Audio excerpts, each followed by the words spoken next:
હું કૃષ્ણા ઉપાધ્યાય. આજે વિજયભાઈની જે અંતિમ યાત્રા જોઈને અત્યંત દુઃખ થાય છે, કારણ કે વિજયભાઈ સાથે અમારા પરિવારના સંબંધ એ રીતના હતા. મારા સસરા ડૉક્ટર જયમન ઉપાધ્યાય એની આમ અંગત એટલે અંગત મિત્રની જેમ હતા, અને અત્યારે આમ જોઈને આમ એમ થાય છે કે આ શું થઈ ગયું, આ બધું આમ અજુગતું લાગે છે, અને આમ કે ને આંખના આંસુડા રોકાતા નથી. એટલું હદ સુધી દુઃખ થાય છે કે આ આવું નહોતું થવું જોતું. એટલી હદે અમને બધાને દુઃખ થાય છે. ઘણું ઘણું કરેલું છે, ઘણું અનહદ.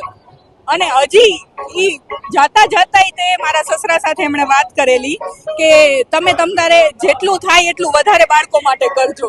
જ્યારે એ એરપોર્ટ જવા નીકળ્યા ત્યારે મારા સસરા સાથે વાત થઈ 11:30 કે આપણે મીટિંગ છે ને આવી રીતે કેમ્પ યોજાય છે, ફ્રી કેમ્પ કરતા હોય છે, એટલે ત્યારે પણ એમ વાત કરેલી કે ના તમે થાય એટલું છોકરાઓ માટે કરજો.